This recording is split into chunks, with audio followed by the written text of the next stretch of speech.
Hello, I'm Adam Evans, Director and Co-founder at Levick Stanley. For those who don't know, I set up Levick Stanley in 2017 with my business partner, Jonathan Cox, as a specialist recruiter for change, transformation, tech and data roles and assignments.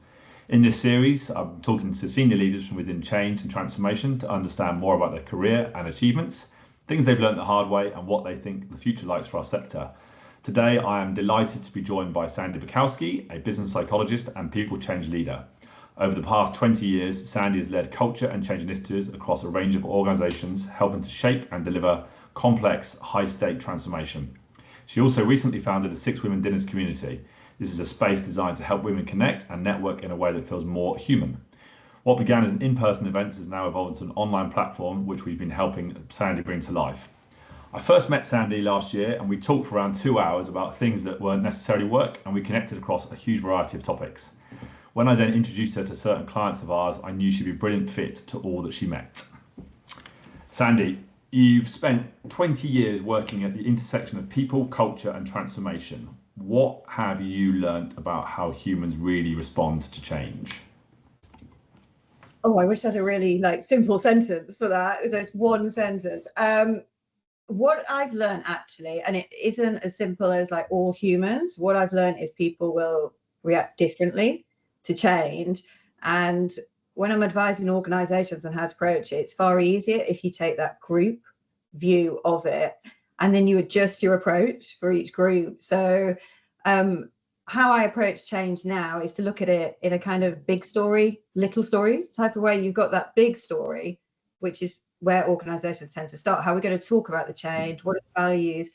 But I think looking at the little stories, so your HR is going to react very differently to your data teams, to your frontline staff. So I think what I've learned about change is you've got to tailor it and you've got to see the different ways people will internalize it.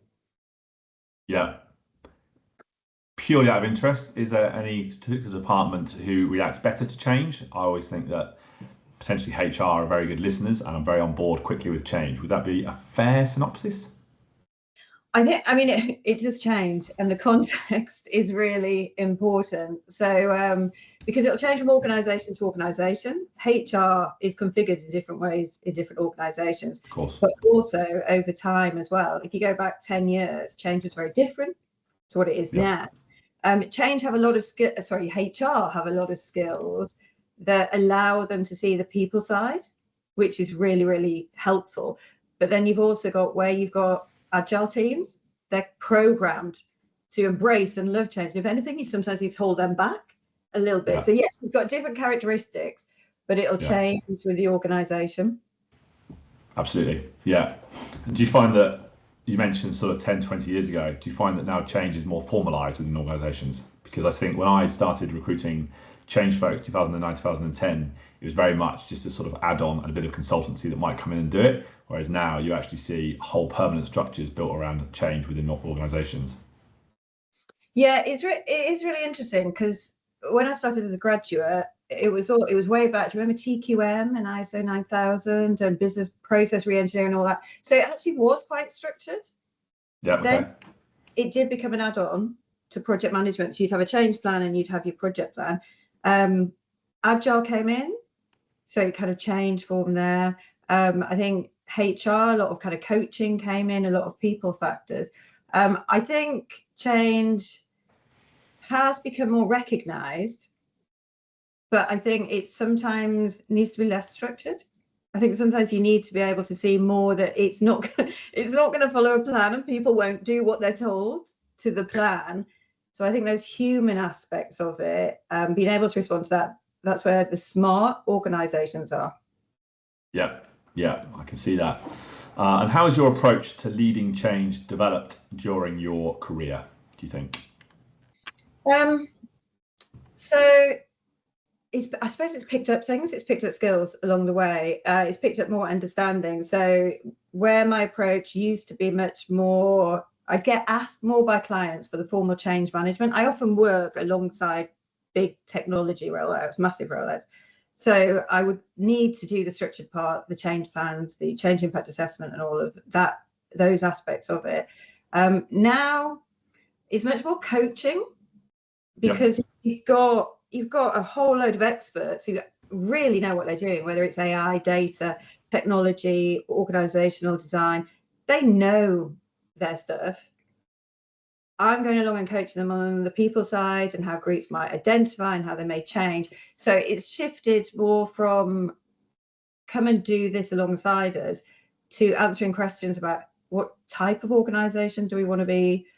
What type of behaviors do we need to bring out? How do we do that? So it's more of a sounding board, a challenger, a safe space.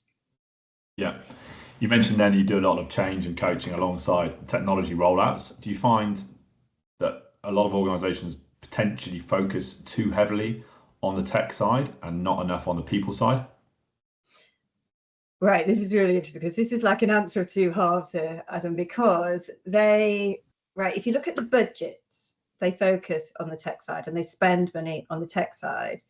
Yeah. But the belief system, I don't think you can find any program lead, any transformation director, anyone who would say, do you know what, we don't need to bother with the people. Yeah. It's just making it. But then if you ask them, how much do you spend on people transformation? And I think this is where taking a systemic point of view of looking at actually what is the issue, because you get the behavior you reward, and projects or organizations reward projects are on time and to budget. They very rarely 2 years later go back and go, actually, did this create any change? So if everyone is motivated to get it in on time and to budget and quickly, what's the thing you drop? It's the change spend. So I think organizations don't spend enough on the people side of change, but I think that's a symptom of the fact they don't get measured on how much adoption there is as well. I see. Yeah. And then obviously mentioned at the start in my introduction that you do a lot around business psychology as well. So that's obviously part of you and part of what you studied, etc. How do you see kind of that role evolving, if you like, talking about tech again, in response to emerging technology? So the sort of role of a business psychologist, if you like, alongside emerging tech. Yeah, I kind of feel like this should be a business psychologist time. I think this is like the perfect point for it. You've got a whole load of shifting identities going on in organizations. So, like we get so much status from who we are at work, and all of those roles are moving alongside this technology. So you can see, I mentioned data before, but because I'm getting asked a lot about data, because it's kind of shifting from the sidelines to being very strategic, very central, but also looking at the behaviors to support good data. It's quite, you need to conform to certain standards. You need to have your data glossary, you need to have your data definitions, you need a lot of structure. And that's a change away from what we've been talking about recently in terms of the behaviors. So I feel like business psychologists get how groups behave. They get how they identify. So to bring those skills in now as technology is shifting everything around, be the perfect time. Yeah. Okay. And do you think organizations are open to it? Or do you think it's a learning for all again? I think, and I know we've had a lot of chats about this. I think we know it's a journey, and actually just as important as having the skills is having the context. It's a partnership. So, I could never go into an organization and make them receptive to it by just being me.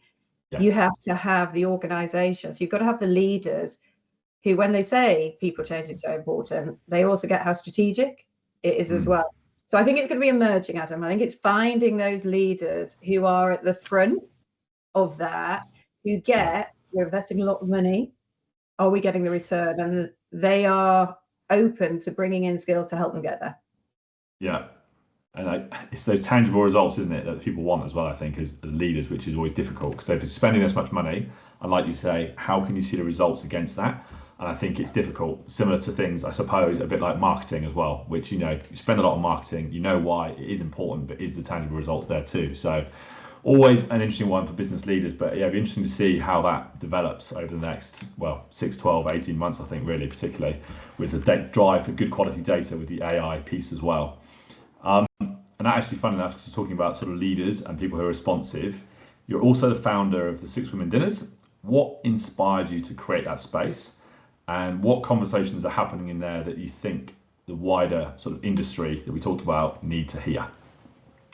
So the inspiration part of it, actually, it wasn't a planned thing. So I found myself back in 2024 in a situation where, due to ill health, I couldn't work. And then around the same time, I'd been to a dinner where a guy had just introduced 6 women. I think it's 5 actually, women who didn't know each other across his network, and just he thought they should. And those 2 things, because I couldn't work, I am such a busy person. So if I'm not doing something, we know, or a project, the stay at home and not do anything, I was like, whoa, this is actually, I needed to channel it. So it kind of grew organically. I posted to LinkedIn a format. People said, yeah, I like that idea. We did another dinner. We needed another dinner. And it's just grown, and it's grown. So there's over like way over 200 women who've been through the dinners now, and we do those events that you sponsor. Yeah. I suppose the question is, why have I kept doing it? Because now I am back at work. I think there are lessons for industry here, because what we aimed for was diversity of industry, diversity of background, diversity of career stage.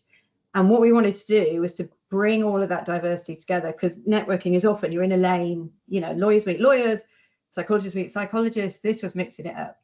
So I think for industry, especially after COVID, and we're now in these boxes, I think you lose those weak ties that give you so many ideas and learning. So we've kept it going, and I want to say a huge thank you to you for sponsoring it in terms of the events and the platform, because it's very much built on generosity.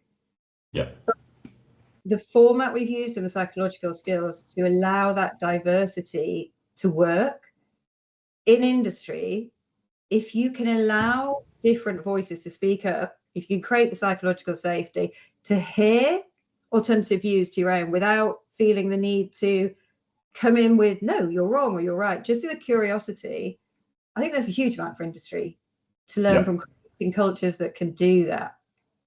You do hear that, and you do read that, don't you? That you create a diverse, safe space for people, and the ideas you get and the imagination you get are 10 times that if you have everyone in the same box, because you've got the same ideas, the same background, the same imagination. So to create something different and a safe space to talk and share is paramount to that.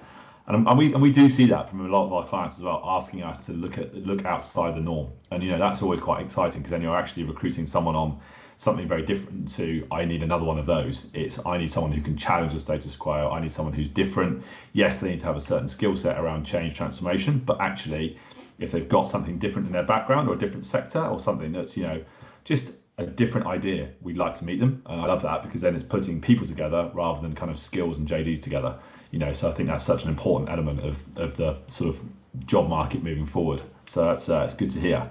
Sort of, I guess, final question is, what advice would you give to someone just starting out in the world of change transformation, especially those who are interested and excited in the people-centric piece of it?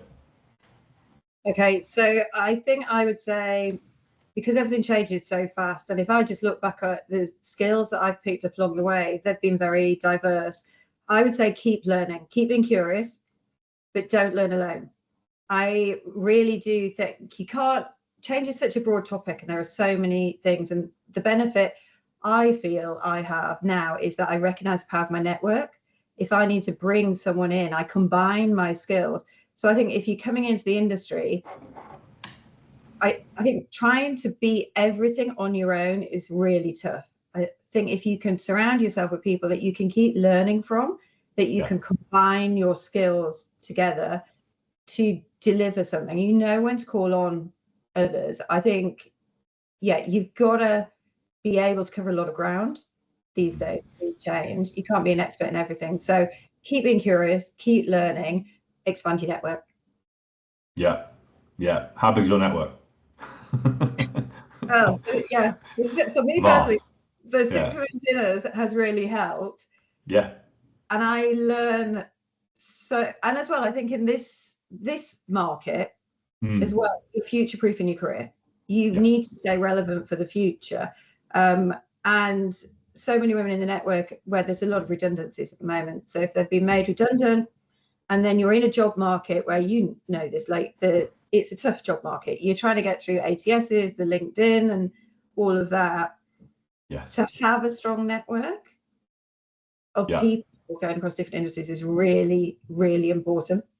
Yeah, couldn't agree more. Yeah, it's a very much saturated job market, and it's tough to find a job. And I think, you know, the success stories come from people who've got good networks, you know, who it might be one removed from that key network, but it's on your network. And I love the fact that some of the people who are starting out their kind of change, transformation, contracting careers we've introduced to you guys, they've come away from it really empowered. You know, they haven't come away immediately with a job. Yeah, that's to be said. But to sort of talk to people, to share experiences, and to work out where they think trends are going, they've loved that, and it's been really, really good for them. And I think for us to be able to introduce people to you and to sort of help people, because, you know, a lot of people come to us asking for help, right? So it's to be able to help them with how to go further, how to meet people, how to adjust, what to learn, what to listen to has been really paramount for us. And I think it's really, really helpful. I think you're absolutely right. Network is key, and that's the biggest advice that I give to people at the moment who are in the job market as well. You know, where is your network? And if you haven't got one, you need to step up and get one, because if you've been working for, well, even 5 years, that's a lot of network. But a lot of people, you know, 20, 25 years, lots of different companies, lots of different people within those companies. Are you back in contact with them? You know, it's absolutely right. Wonderful. Well, thank you so much for your time today, Sandie. Always great to speak to you. Sorry we don't do this more often. I have to book another one in, and really appreciate your time. And thank you so much for all of your support, and indeed taking this video call with me today. It's lovely talking to you, Adam, as always. Thanks.